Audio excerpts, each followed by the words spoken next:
Hey everybody, it's Carrie the Paper Monkey. I wanted to share with you guys today some things that I came across, some what I think are real treasures. So this is a vintage book haul, a true vintage book haul, and we're going to jump right in and start with this book, Flicka, Ricka, and Dicka. Apparently, this was a series of children's books from Sweden. This is out of Sweden, and Flicka, Ricka, and Dicka are triplets. Cute little story. It is a precious little story. It is a discard from a library. I'm not sure what library, but it is a discarded library book. So I was so happy to be able to pick it up and hopefully bring some life into it. The images are absolutely adorable. Albert Whitman and Company from Chicago. Let's see if I can tell the library. I was hoping. Oh, look, it's the New Iberia Library that it came from, New Iberia, Louisiana. The eighth printing in 1968. I think the originals came out in the 40s, the 30s, or the 40s. I'm not sure which. When I did some research on it, one site referenced the 1930s and another site referenced the 40s. So I can't verify each one. But anyway, these are the books that came along in Flicka, Ricka, and Dicka. And apparently there is another line of books along the same, and the article that I referenced did talk about Snip, Snap, and Snur books. So they're along the same premise of Flicka, Ricka, and Dicka.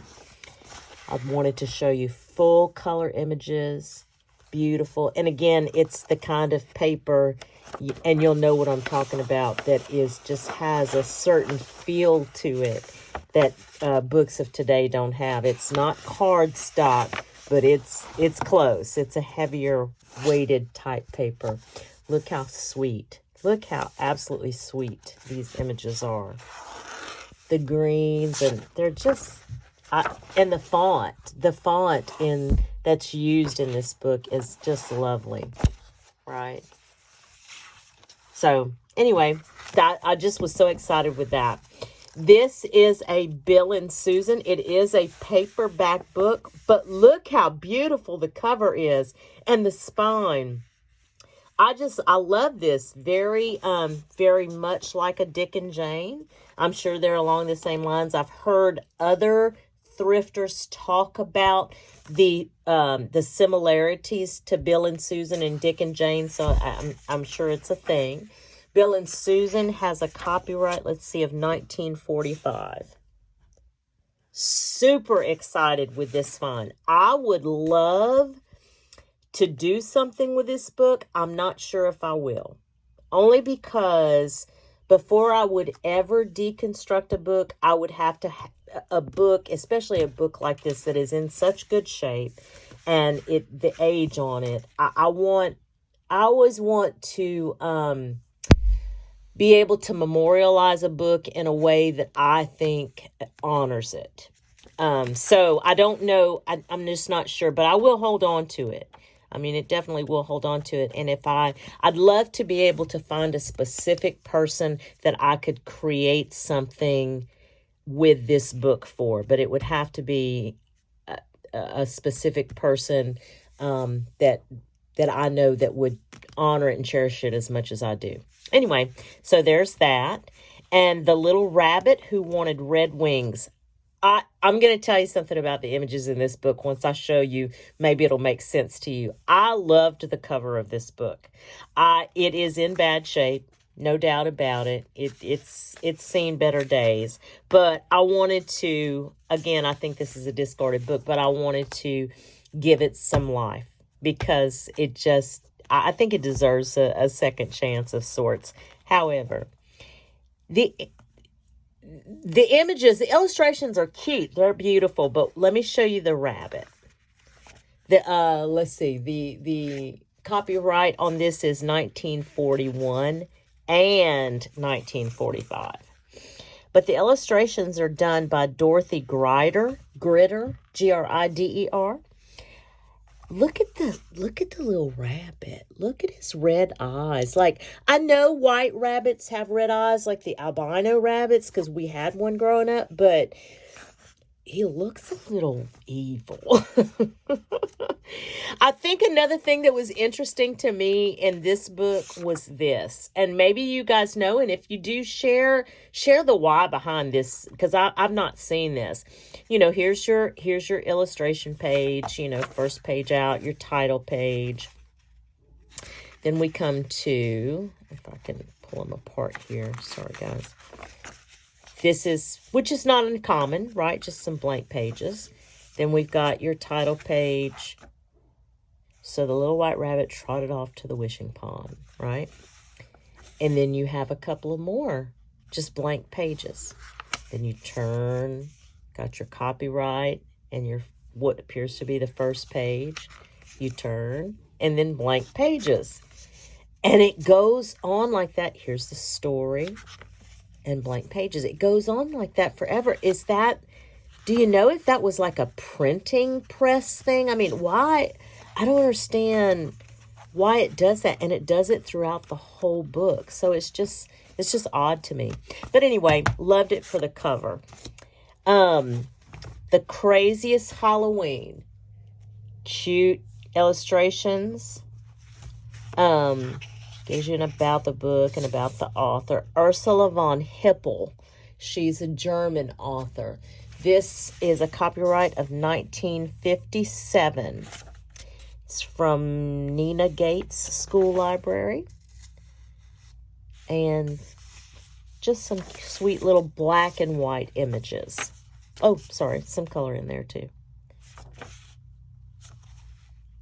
I don't flip through every page. I mean, if you guys want to see every page, I'm happy to change that part of how I do things, but I just kind of do quick flip throughs. And I love the orientation of this book. And Rand McNally, of course, I love the Rand McNally books. I don't have very many of them. I don't see many of them, but when I do see them and they're in decent enough shape, I will pick them up. This is Cinderella. Look how beautiful this Cinderella is. I loved her. Rand McNally. This book is a copyright of 1956. Look how sweet. Those dresses are beautiful. And of course, this paper it's kind of disintegrating already. Look how beautiful that carriage is. Yeah, I'm hoping to bring some life back into either the images, the book, or both, because this cover is in immaculate shape. The cover is in great shape. The book is not in bad shape either. Cover's in great shape. This, another Rand McNally, but not quite in as good a shape. Not terrible, but not quite as good. This, I wanted to point this out. This is 29 cents. So, there's some age to that. This one is 49 cents. It's not quite, it says it is as old, which was kind of confusing to me. This has a copyright date of 1957. But I don't know why it would be that big a difference in price. I'm not sure. The Children That Lived in a Shoe. And of course, look at these kids. How cute. Their little rosy cheeks. Yeah. Happy to find that. Now, this, I think, I think this might be my favorite book that I have thrifted so far. It is very unusual. It is a hard cover, but like a very thick hard cover. I almost didn't get it because I don't purchase the cardboard books, those little baby books. I don't get those, but I get them. I just don't purchase them.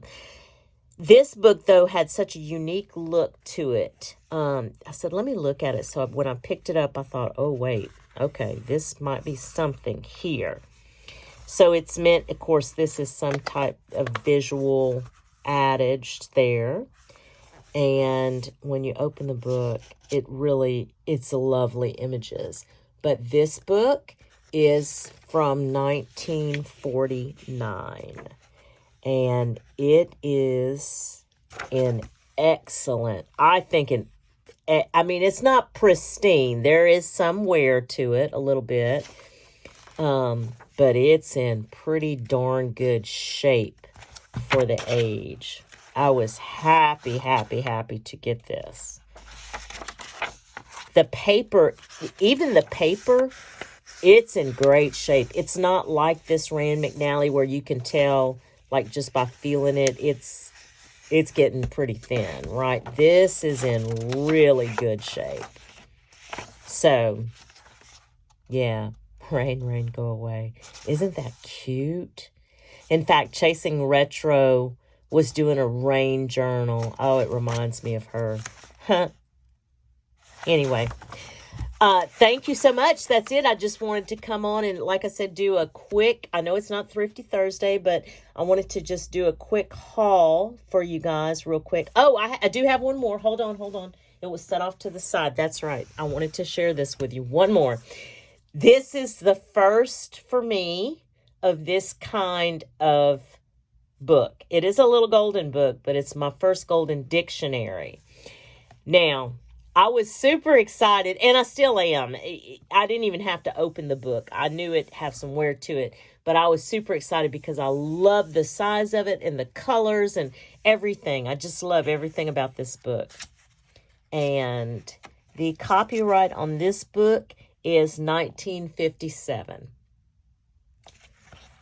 And it has 200 plus words in it, but you can see here that the child that owned this book loved it very, very, very much.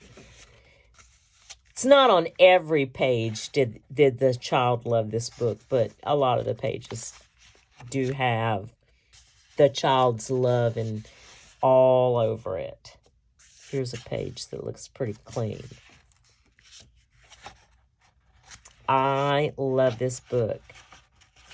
I would love to turn this book into my idea book, because I see a lot of the junk journalers out there, the established ones anyway, have idea books, and so they create these things and they put them in their idea books so they can go back and reference them. And I just love that. I think that, or now this is wishful thinking, but I see a lot of them too. The established paper crafters and junk journalers have correspondence books where people, if they send them happy mail, they keep everything in the happy mail and they put them in their correspondence books. So I would love to be able to do that one day. I think that would be so cool. But anyway, that is the last book in today's haul. I appreciate you guys hanging around. If you like this content, please hit the thumbs up button. That helps my channel. If you want to see more of this, go ahead and hit your subscribe button there on the screen. And if you have any suggestions or you're looking for anything in particular or have any questions, go ahead and list a comment for me. I appreciate you guys, and I hope you go and have a good rest of your week. Thanks. Talk soon.